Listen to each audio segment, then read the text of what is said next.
Hi, I'm Gina Ferrari, licensed esthetician and makeup artist for Aegis Derma. And today I'm going to share with you some of the tricks that I've learned and tips over the last 20 years in the business. Some of these tips are good for everybody, but really I'm targeting those of us that are over 50. One of the places that we forget to exfoliate sometimes is our lips. So I made up a little exfoliator for my lips. I use it sometimes on my face too, but it's made of just two products. It's coconut oil and finely ground sugar. And I'm going to show you what I do to exfoliate my lips. I just take a Q-tip, or you can use your finger if you want, and I put it into the little product that I made up. And I just am going to rub it across my lips. And then I'm just going to put it in circular motions all around my lips and my lip line. So then I'm just, after I exfoliate them, I'm just going to take a little water and wipe that off. Hormonally, we just get hair where we don't want it, and it'll keep our makeup from going on real smoothly. This little tool, and you can get them in all different ways, but really it's just a trimmer. And what you can do is you can just turn it on, and you just going to go across those places that you have a little extra peach fuzz that you don't want.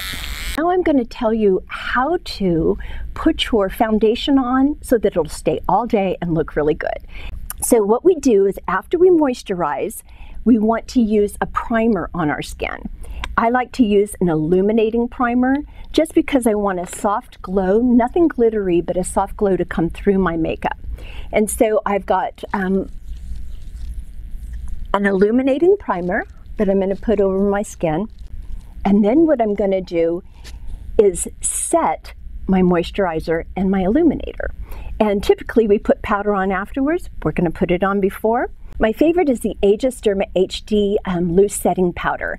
And so what you want to do is just take that, put a little tiny bit of it in the cap, and then use a large powder brush.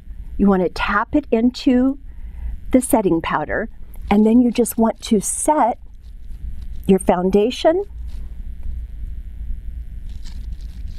with the setting powder. So after you've set your foundation and your illuminating base, you're going to just use your foundation. I use my fingers to just kind of put on a little bit of foundation on my skin like this. And then I'm taking a damp beauty blender, and I'm just going to use this blender to press in my foundation. After we have our foundation on and we've pressed it in, we're going to go to the concealer step. I like to use the Aegis Derma Mineral Concealer. We're only going to use our concealer to try to camouflage the areas that we really don't want to stand out. And it's okay if you leave the concealer on. It's just going to warm up to your skin. If you put your concealer on before liquid makeup, then you end up rubbing a bunch of it off. And with not putting my foundation all the way up to my lower eyelid, it's just one less layer that you're going to have. And so we don't want our foundation or our concealer to crease, and the more makeup you have under there, the more likely it's going to crease. All right, and so once we've got our concealer pressed in, then I'm going to take that same damp beauty blender and use my Aegis Derma Loose Setting Powder. And then I'm just going to set my concealer by just pressing it into the skin. You don't need a lot, just a little bit, but this way your concealer is going to last. So the next little trick that I have, little tip that I have, is going to be that you want to make sure, if you want your makeup to last all day long, that you use a primer for your eyeshadow. I love using an eyeshadow that is cream based, because anything creamy as you're over 50 is going to be your friend. So I just take a little on my brush, and then I'm just going to put it right onto my lower lid, and you can see I'm pulling my skin tight because it's loose and we don't want the skin moving with the brush. So when you use your eyelash curler, take a blow dryer. I'm not going to turn it on so that it won't be so loud, but you'll get the idea. You're going to heat your eyelash curler for about 5 seconds, and that makes your eyelash curler into like a curling iron for your hair. It's going to be for your eyelashes. Put it all the way down to the base of your lashes. Give it a good few pumps.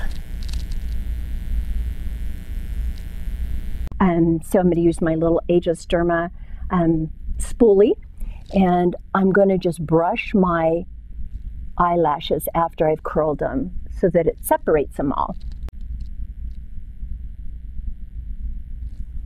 And then the next little tip that I have is you want to set your mascara, and you can do that by using a mascara that has a really tiny brush and isn't real wet.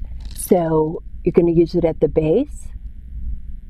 That way you can get every little lash because the brush is so tiny.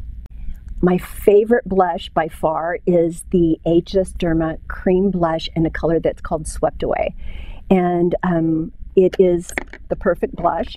It's going to give your cheeks a really nice, flush, healthy glow, and just be youthful. It's going to start here on your outer corner, just in circles. There you have it. That's a few of my favorite little tricks for us that are over 50 on keeping our makeup on natural and all day long. So if you like the look that I did today, click the link below and you'll get a list of the products that I used. And for more videos like this, check out agelessderma.com.